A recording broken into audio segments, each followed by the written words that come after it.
it's Samantha from Jessima Tutorials here, and today I'm going to be showing you how to create some watermelon themed earrings from polymer clay. Now to start off with, I have a piece of pearl white Prima polymer clay here, and it's been rolled out to roughly about 1.5 millimeters thick. And then I've got the cutter that I'm going to be using, and I've just marked out where I want to cut out the earrings so that I can work within that. I'm then also going to be using some chalk pastels, and I'm going to be selecting a kind of a watermelon red from there, and then also a green. Let's see which one will work best. And there, I don't have much of that green left. And then I'm going to also be using these just little makeup sponges so that I can get it in the correct area. Right, and that's what we're going to start with. And I'm just going to use my tissue blade to just scrape down a small amount of the powder. And I'll start off with the red. And I'm going to just dab that onto my sponge.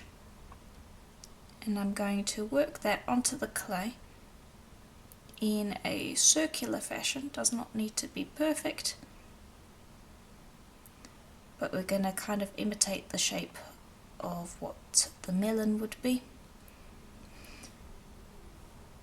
And you're going to just kind of repeat that across the piece, making as many pieces as you want.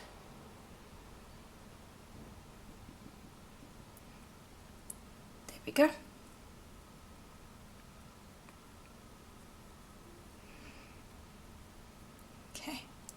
And then just burnish it into the clay by either tapping or rubbing it in kind of a circle. That will even out the colour and will just get it smoothed down into the clay a little bit more. And then everything that I'm doing here you would kind of do for the other one, and if you want you could make it so that it's mirrored. There we go. Then we're going to repeat that for the other one, like that. Then I'm going to take that green powder and I'm just going to scrape a little bit of that down as well, and this is going to make up the rind. Okay, and I'm just going to take a sponge again, just dab a bit of that on, and then I'm going to just do that along the edge of that green, oh, excuse me, of the red. Just a nice thin pattern with a little bit of overlap, and then I'll do that for all of them, creating that little green pattern, and you'll repeat for the other earring as well. There we go. Then you're going to grab some black acrylic paint and just pop down a little bit of that. There we go. And then you're going to grab a little ball tool, and we're going to start creating seeds. And you can use that to kind of drag that paint across the surface to create a little seed pattern.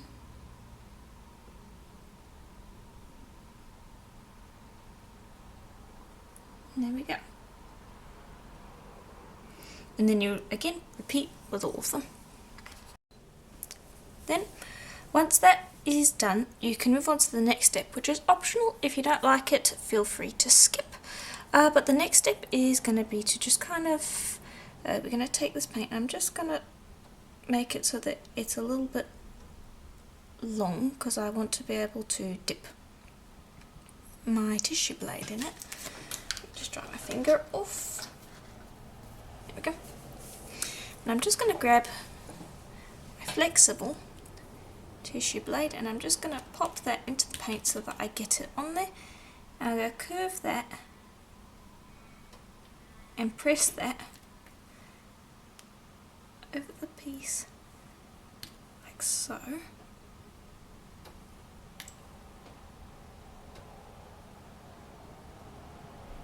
There we go, creating kind of a cool pencil pattern.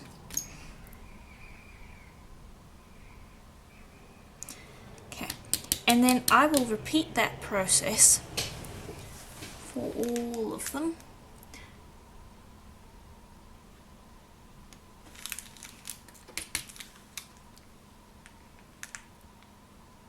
Until I am happy with it.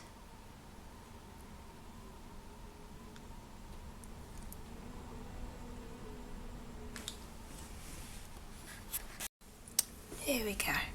And I must say, I wasn't holding out much hope for the design as I was doing it, because it kind of looked a little bit on the messy side, but these pencil lines definitely has been what has brought the whole thing together. I feel like that's what really ties it together. I'm very happy with how that's turned out. I'm now just going to grab our cutter, and I'm just going to pop that down onto the pre-established lines, because I know exactly where I want to cut it. I'm going to cut that out, and we should end up with a really nice watermelon themed pair of earrings. There we go. Okay, and you could actually use a baby wipe to just clean up the pastel and paint on that leftover pearl white. It should come off pretty easily. What I'm going to do though is I'm going to flip them over once the paint has dried, because the backs are going to be quite plain, and I'm just going to play around with this pencil effect. So I'll show you that in a moment, but this needs to dry first. Alright, and I've changed my mind, and I'm going to wait until this has been baked, because the back needs a bit of a sand. It's not completely clean, and I don't want to render it so that I can't do that by adding paint to the back. So instead, I'm going to bring over this little doming tool here. Now I'm just going to pop this on top, and this is going to give it a light dome so that it's not completely flat. There we go. And then I will repeat that process for the other side. Just grab them, pop them onto the top, use the flat of your palm to just press it onto the surface so that it's flat, and then this is going to go into the oven for about 40 minutes at Primo's recommended temperature. Right, and here's how that looks once it is out of the oven. And the pastels haven't moved on the surface. You shouldn't be able to pick them up with your finger, and the paint will have been cured onto the surface as well. So now we're going to be taking care of the back. I've given it a very quick sand along the edges and the back just to clean it up a little bit. And this is what I'm planning on doing right here. I've done that for the other one, so that the back also has an interesting effect. So what I'm going to do, pop that to the side. You're going to grab your black acrylic paint again. I'm just going to pop down a little bit, shouldn't need too much. Go. Just bring you back so you can see better. Right, and then you're going to grab your blade like we were doing last time. I'm just going to move this, and this is going to move around a little bit, but you should be able to do the same thing where you just kind of get the paint on your blade and then get it onto the surface.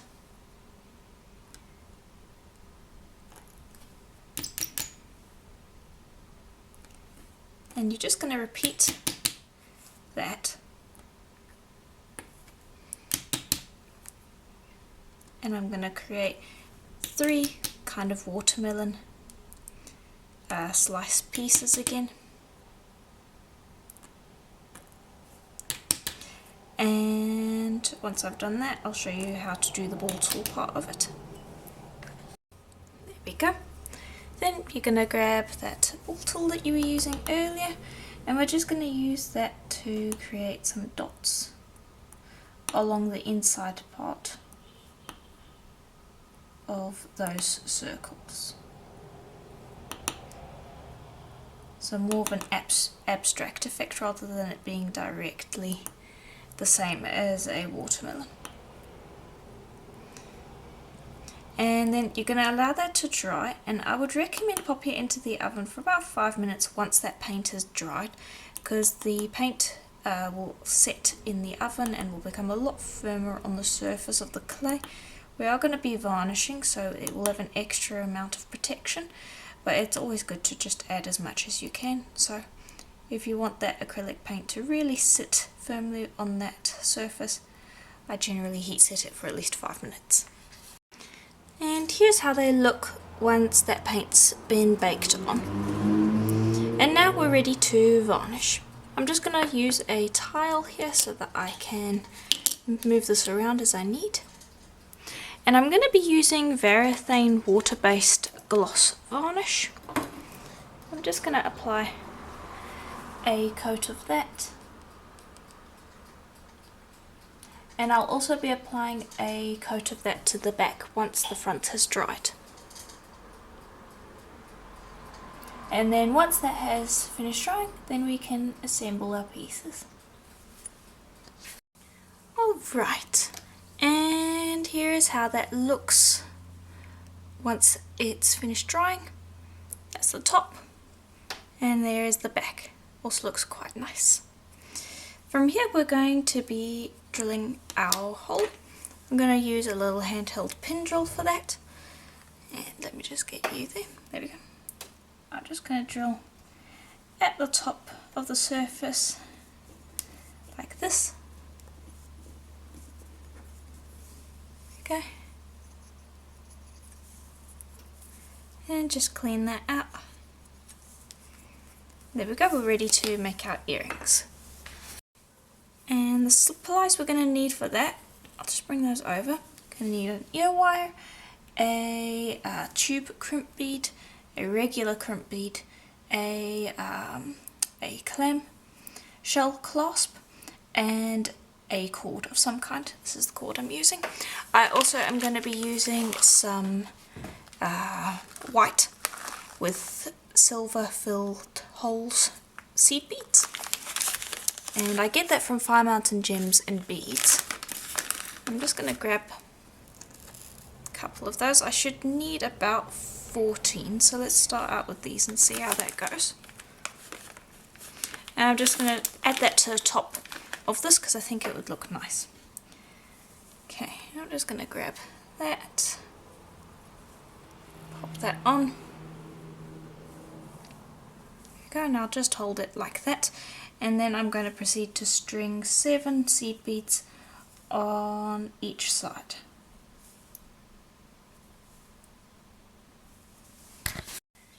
Then just pinch those 2 cords together and grip them at the base.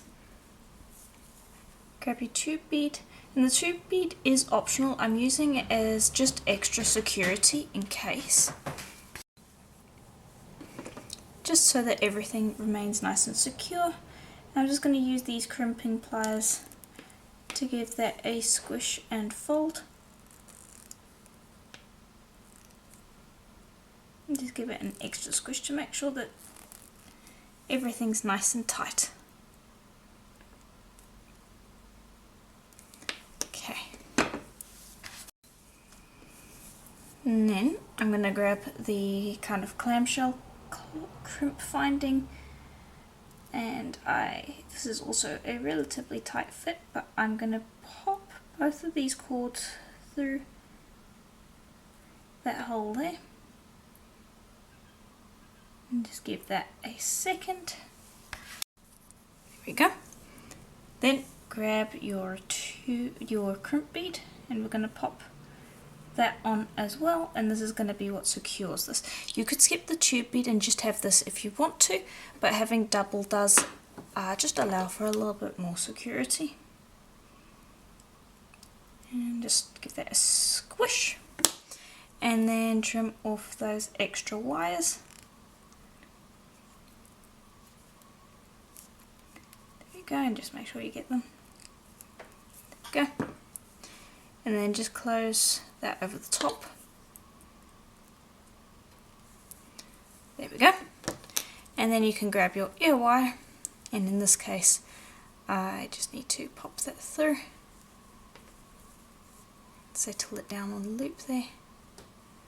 And there we go, we've got our earring. And I'll bring over the other one because I finished that as well. And there we go, that's the pair of watermelon earrings. I'm quite happy with how these turned out. They're quite cute. It's a technique that you could use for a number of different fruit if you want to. I think kiwis or lemons could look quite nice, but any tropical fruit in a roundish shape could really work. So let me know what you thought in the comments below. If you have questions, feel free to leave them down below and I'll get to them as soon as possible. If you like the tutorial, consider leaving a like and subscribing, as it helps the channel out and gets this video out to more people that like doing polymer clay. If you would like to support the channel further, please do consider becoming a member. There's a join button just below this video where you can gain access to these videos early as well as exclusive members only rewards. Another way to support the channel while getting yourself a couple of polymer clay related tools and supplies is to check out my Etsy store, Jessima Design, where I sell things such as the cutters that I used in today's video, along with a number of other handmade polymer clay tools and supplies that are all created in studio. But that is just about it. I do hope that you enjoyed, and I will see you in the next one. Bye for now.